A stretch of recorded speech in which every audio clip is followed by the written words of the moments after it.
Sí, me llamo Juan Manuel Macedo Negrete, soy profesor, trabajo actualmente en la Secretaría de Educación Pública o del Estado aquí en Morelia.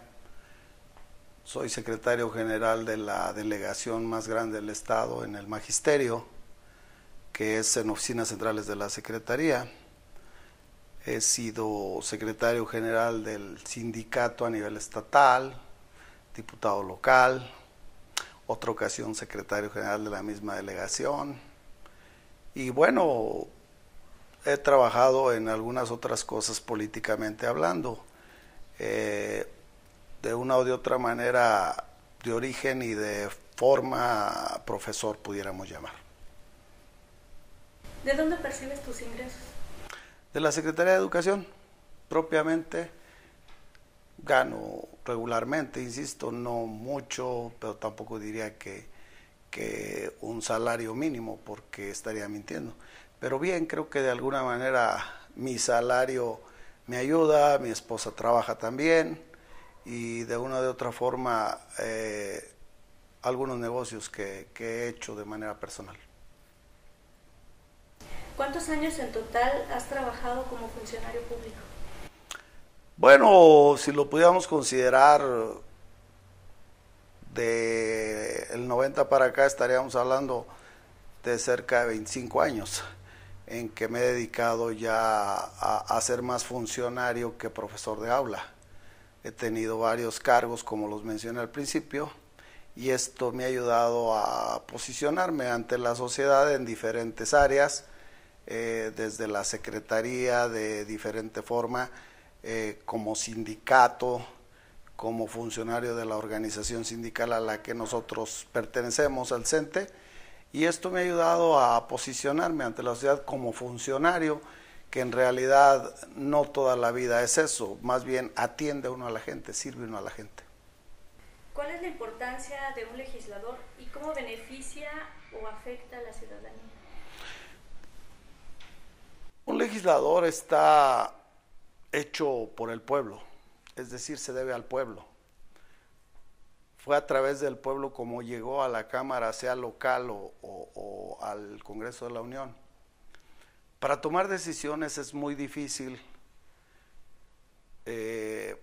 para el lado que se vaya a cargar uno, sea afirmativo, sea negativo, pero siempre es muy importante conocer cuál es la opinión de la gente a la que estoy representando. ¿Por qué? Porque de repente el hecho de levantar la mano, siente uno el peso de lo que puede afectar para bien o para mal.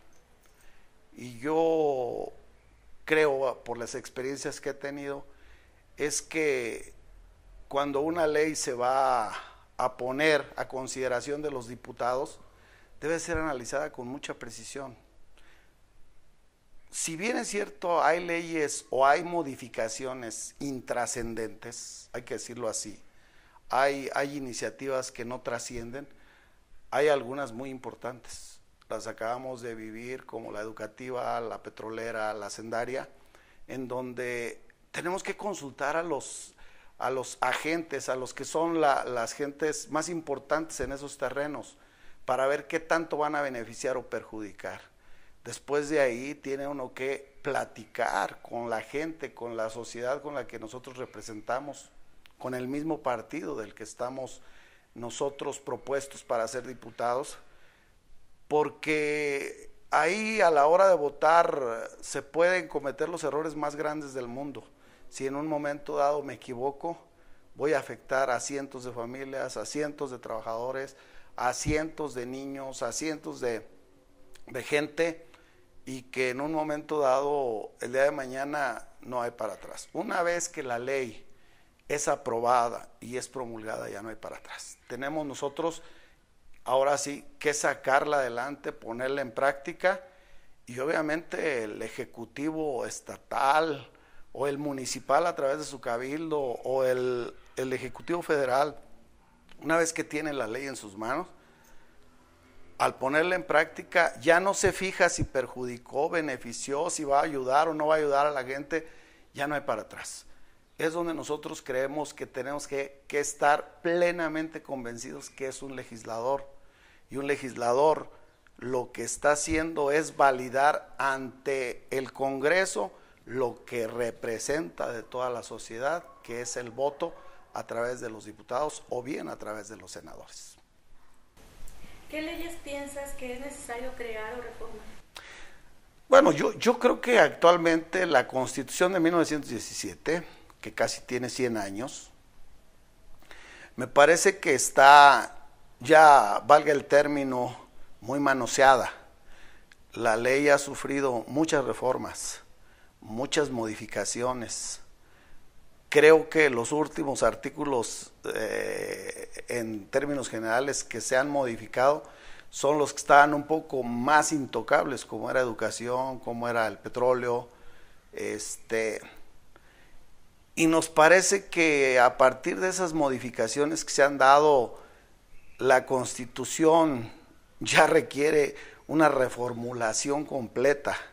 Y creo que en los países donde se han venido dando y se han venido generando unas nuevas constituciones para mejorar la condición social, política, económica de un país, ha dado mejor resultado. Para mí en este momento creo que todas las leyes son importantes, pero un parche sobre otro parche, lo único que estamos generando es que cada día entendamos menos la sociedad, qué es lo que quiere el gobierno para con su pueblo. Es decir, por una parte a lo mejor nos mejoran la condición en un aspecto, pero por otro lado nos perjudican. ¿En qué lo explico? Si nosotros nos vamos a la parte educativa, que es la que domina un poco más, la educación se habla de que va a mejorar la calidad, pero en realidad a quien están perjudicando es la labor del maestro, no la mejora de la educación. La educación requiere de muchas cosas. Por otra parte, la ley de Hacienda, la hacendaria, cobran más impuestos a toda la gente, y creo que hay mucha gente que va de muchos impuestos. Entonces me parece que son puntos muy claros, muy concretos, que sí nos hace falta reflexionar antes de tomar decisiones. Y en muchas ocasiones los diputados no tienen el pulso que la sociedad piensa, requiere, o por lo menos una explicación para saber qué alcances tiene y cuáles van a ser las reacciones. Hoy la educativa tiene reacciones, la petrolera tiene reacciones, la hacendaria tiene reacciones, la de seguridad tiene reacciones. Entonces me parece que tendríamos que hacer un abanico de opiniones y plantear lo que se ha estado manejando en un marco de la izquierda, probablemente a corto o mediano plazo, generar un nuevo marco constituyente para México. ¿Qué opinión tienes del México actual? Yo creo que México está pasando una de las peores crisis, si no es que la peor, viendo, analizando digamos, hace 100 años la revolución, hace 200 años la independencia, y que en un momento dado hubo motivos fuertes, suficientes como para que se levantara el pueblo. Hoy creo que si no lo ha hecho ha sido porque ha prevalecido más la conciencia del ciudadano, del pueblo, que de los gobernantes. Me parece que México, bien lo decía por ahí Luis Donaldo Colosio hace más de 20 años, está herido, está lastimado, quiere algo diferente. Todos los días vemos muertos, vemos asaltos, vemos conflictos, y no hay cómo resolverlos, ni quién se meta a resolverlos. Creo que el México de hoy requiere una cirugía grande, una cirugía de corazón abierto, y en realidad poner en la mesa quién es el responsable de todo esto. Y creo que el pueblo necesita y requiere saber qué es lo que tenemos que hacer todos para poderlo hacer. Pero queremos que las escaleras se barran de arriba para abajo, y no que siempre busquen culpables en otras partes, sin ponerle el dedo a quien verdaderamente ha generado estos conflictos sociales, económicos, políticos, educativos, de seguridad, etcétera. Según tú, ¿cuáles son los 3 ejes para que un sistema anticorrupción y de transparencia funcione adecuadamente? Bueno, yo creo que en primer lugar se debe tener una solvencia moral y una autocrítica muy clara. Creo que la probidad del ser humano debe de pasar por él mismo. Es decir, nosotros no podemos decir que todos somos honestos si algún día se nos señaló por algo puede ser lo mínimo o puede ser lo grande. Creo que la probidad se tiene que medir desde otro ángulo. Creo que hay gente que está muy probada, que puede tener una calidad para evaluar, para trabajar, y que le puedan pasar dinero por las manos, aunque hoy es dinero virtual propiamente, no es moneda, y que sea capaz de que pueda pasar cualquier cosa y no tomar absolutamente nada. Dos, que lo poco o mucho que el gobierno federal, estatal, municipal, cualquiera, llegue la economía o recursos para subsanar todo tipo de programas o de proyectos, verdaderamente se transparenten, verdaderamente se califique y verdaderamente llegue a donde tenga que llegar. No podemos decir nosotros que se gastan miles de millones de pesos o de dólares cuando tenemos el 60 o 70% de pobres en México. Es decir, mientras los haya, quiere decir que los recursos siguen entrampándose en alguna parte o siguen siendo sujetos de corrupción. Entonces, esa es la otra parte. Si no se transparenta bien cómo llegan, cómo llueven, cómo se genera, eso no lo va a hacer. Y la tercera, yo creo que cuando uno es sujeto de probidad, sujeto de transparencia, y los recursos llegan a donde tienen que llegar, va a dar frutos, va a dar respuestas, la gente va a empezar a cambiar. Entonces yo creo que esos ejes son los principales, el que haya verdaderamente gente sin compromiso con los gobiernos, que debe de ser compromiso con el pueblo, debe de haber la transparencia que nos garantice que peso a peso y centavo a centavo llegue a donde es, y tercera, donde se recojan los resultados, porque el que tiene dinero y lo mete al banco o a cualquier parte, le tiene que redituar de manera natural. Si no le reditúa, no es negocio. Si no le reditúa, no tiene sentido invertir. Y así sea que se vayan al campo, le va a redituar a corto o mediano plazo en maíz, en sorgo, en cualquier cosa. Si no lo hay, quiere decir que la inversión no está llegando. O si llegó a medias. Y esos yo creo que son los ejes que tenemos que atacar para que la corrupción empiece a desaparecer. Imagina esta situación. Eres diputado y te dan 50 millones de pesos para aprobar una reforma que beneficia a un sector empresarial y perjudica al resto de la población. Tu partido te exige que votes a favor, aun cuando sabes que va en contra de tus principios y valores. ¿Qué haces? Lo viví, lo he vivido y voté en contra en algunas ocasiones.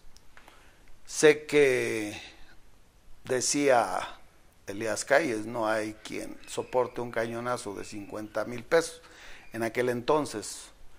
Creo que actualmente se puede dar y se va a seguir dando en la medida en que no seamos o no tengamos esa calidad para rechazar ese tipo de ofrecimientos.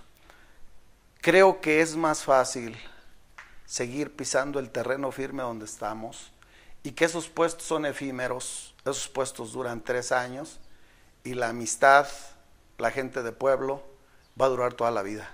Y creo que es mejor que me siga viendo el pueblo como estoy, como soy y como voy a ser, porque el dinero se me va a acabar algún día o no lo voy a disfrutar. Y la amistad y mis amigos y toda la gente con la que yo convivo, la seguiré viendo siempre. Y eso es lo que me ha pasado durante toda mi carrera política. Sigo viendo a mis amigos de frente y los seguiré viendo porque prefiero negarme a algo que caer en la tentación que el día de mañana me vaya a señalar. Creo que en ese sentido sí me siento con la capacidad de dar una negativa y probablemente una expulsión de un partido o la sanción para no volverme a postular, pero creo que es ahí donde se aprenden los valores y se generan valores no solamente internos. Yo decía hace ratito, mi familia lo es todo. A mí me daría vergüenza que a mis hijas les dijeran que por 50 millones de pesos hoy la gente se está muriendo de hambre en otra parte.